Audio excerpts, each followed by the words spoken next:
ঘটনাটি ঘটে অনেক বছর আগে। আমার বাবার চার ভাইয়ের মধ্যে আমার আব্বু সবার বড়।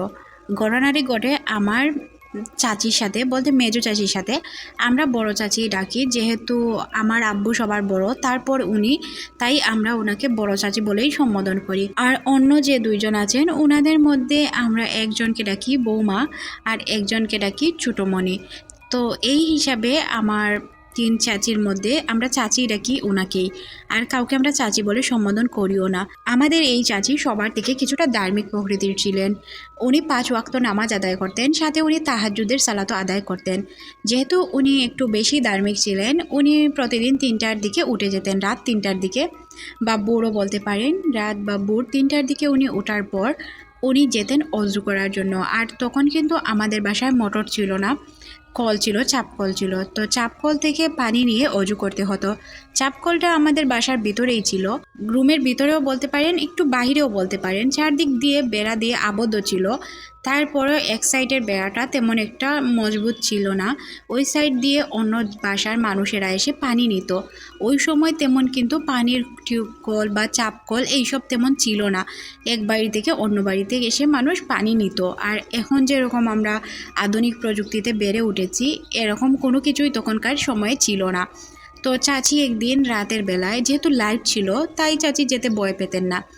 একদিন তখন হয়তো ফজরের কিছুটা আগ মুহূর্তে হবে, 3টার পর থেকে ফজরের কিছুটা আগে চাচি অজু করার জন্য আমাদের কলে যান। চাপ কলে গিয়ে চাচি ফার্স্টে পানি সংগ্রহ করেন একটি বালতিতে। চাচি যখন বালতিটা ভরার পর চাচি অজু করতে বসে পড়লেন। চাচি অজু করার সময় উনার মনে হলো পিছন থেকে ওনাকে কেউ হাত দিয়ে ডাকছে বা ইশারা করছে বা ওনার ঘাড়ে হাত দেওয়ার চেষ্টা করছে। উনি যখন পিছন ফিরে তাকান, উনি শুধুমাত্র একটি হাত দেখতে পাইলেন, তাও হাতের কাটা অংশ, কনি থেকে হাতের কাটা অংশ ছিল, তাও অনেক কালো বিশ্রী দেখতে। হাতের নখগুলো অনেক লম্বা রোমাযুক্ত ছিল। চাচি এত বেশি ভয় পান, ভয়ের তাড়নায় চাচি দৌড়ে রুমে চলে আসেন। রুমে আসার পর থেকে চাচির 3-4 দিন যাবৎ অনেক জ্বর থাকে। চাচি বাসা থেকে বের হন না, আর এত বেশি ভয় পান উনি রাত্রে এইসব স্বপ্ন দেখতে শুরু করেন। তখন উনি নামাজ আদায় ঠিকই করেছিলেন, বয়ে বয়ে নামাজ আদায় করেন। সকালে যখন আমরা ঘুম থেকে উঠি, চাচির এই অবস্থা দেখে জিজ্ঞাসা করলে চাচি সব ঘটনা সবাইকে খুলে বলেন। তারপর থেকে আমার চাচি কখনোই আমাদের চাপ কলে যাননি বা ওই জায়গা থেকে পানি নেওয়ার চেষ্টাও করেননি। ওনার অজুর পানিটা আমার চাচা বালতি দিয়ে রুমে নিয়ে রাখতেন বা ওনাদের ওয়াশরুমে নিয়ে রাখতেন।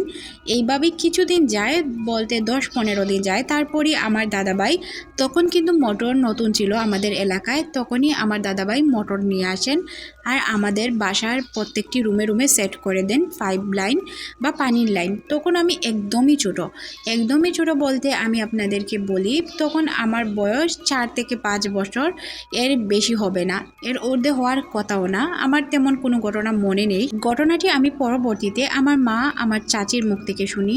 আর এই ঘটনাটির পর থেকেই সবাই অনেক বেশি ভয় পেত।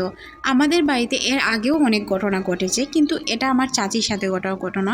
আমি চেষ্টা করব এইরকম সত্য ঘটনাগুলো আপনাদের সামনে তুলে ধরার। আপনাদের কারোর সাথে যদি এইরকম ঘটনাগুলো ঘটে থাকে তাহলে অবশ্যই আমাকে কমেন্ট সেকশনে জানাবেন। ডেসক্রিপশনে ইমেল অ্যাড্রেস দেওয়া থাকবে, ওই জায়গায়ও আপনারা ইমেল করে পাঠিয়ে দিতে পারেন। ততক্ষণ পর্যন্ত ভালো থাকুন। আল্লাহ হাফেজ।